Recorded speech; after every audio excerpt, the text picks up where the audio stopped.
दोस्तों, star plus का most popular serial गुम है किसी के प्यार में के अपकमिंग आने वाले ट्रैक में आप देखेंगे कि फाइनली पंडित जी की भविष्यवाणी सत्य हो गई है, क्योंकि ईशान ने रेवा के साथ शादी करने से कर दिया है इनकार। जी हाँ दोस्तों, बात दरअसल यह है कि हरणी ताई का आखिरी समय चल रहा होता है और वो सभी से कहकर ईशान को बुलाती हैं अपने साथ और ईशान से वादा ले लेती हैं कि ईशान, आप हमेशा मेरी सभी का ध्यान रखोगे और हमेशा मेरी सभी का सपोर्ट करोगे आप। तो दोस्तों, बात दरअसल यह है कि यहाँ पर जो हरणी ताई होती है उनको काकू की बात याद आ जाती है, क्योंकि काकू हमेशा कहा करती थी कि मुझे ईशान में विराट दिखता है और सभी में मुझे सही दिखती है। अगर इन दोनों की शादी हो जाए तो ये दोनों सभी विराट के जैसे ही लगेंगी और इनकी जोड़ी बिल्कुल लगती है सभी और विराट की जोड़ी। इसी वजह से यहाँ पर हरणी ताई कह देती है ईशान से कि ईशान, मेरे मरने के बाद तुम सभी से शादी कर लेना और उसका हमेशा ध्यान रखना, क्योंकि मेरे आने के बाद मेरी सभी बिल्कुल अकेली पड़ जाएगी और कोई भी मेरी सभी का फायदा ना उठा पाए। इसी वजह से आपको सपोर्ट करना पड़ेगा मेरी सभी का।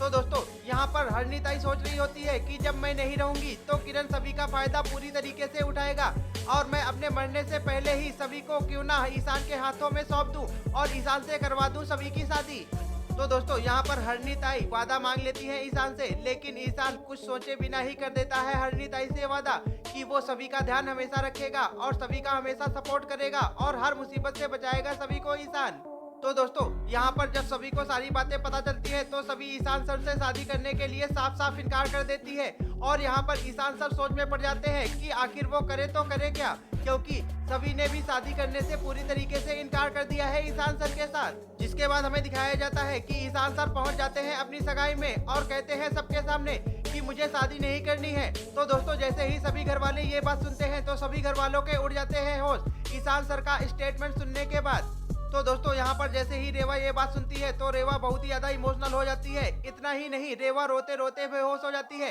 जिसके बाद अक्का साहब आती है और कहती है कि मुझे पूरा यकीन था कि पंडित जी की भविष्यवाणी कभी गलत नहीं हो सकती, कुछ ना ही कुछ तो होगा ही यहाँ पर, क्योंकि पंडित जी ने बताया था कि ऐसा से ऐसा होगा और हो भी कुछ वैसा ही रहा है।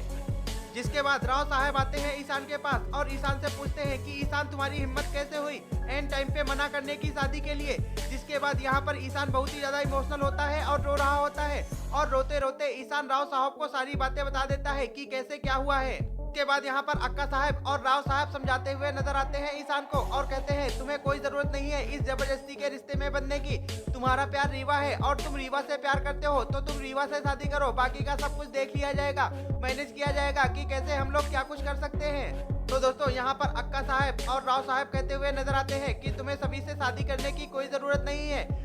लेकिन यहाँ पर ईशान कहता है कि मैं अपने वचन से मजबूर हूँ, इसी वजह से मुझे सभी से शादी करनी पड़ेगी। तो दोस्तों, यहाँ पर जैसे ही राव साहब और अक्का साहब ईशान की बातें सुनते हैं तो उनको आ जाता है गुस्सा। जिसके बाद अक्का साहब कहती हुई नजर आती हैं कि मैं भी देखती हूँ कि आखिर तुम सभी से शादी कैसे करते हो। तो दोस्तों, ये देखना बहुत ही ज्यादा दिलचस्प रहेगा। एक तरफ ईशान का प्यार है और एक तरफ ईशान का वचन, तो आखिर ईशान क्या चुनता है, क्या वो अपना वचन निभाएगा या फिर अपना प्यार निभाएगा। वेल दोस्तों, आपको क्या कुछ लगता है, आप अपनी राय हमें कमेंट बॉक्स में जरूर दें और अगर नहीं किए हैं चैनल को सब्सक्राइब तो सब्सक्राइब कर दें, वीडियो को लाइक तथा शेयर कर दें और हाँ, बेल आइकन को प्रेस करना बिल्कुल भी मत भूलिएगा, जिससे कि आपको आने वाले वीडियो का नोटिफिकेशन सबसे पहले मिल सके।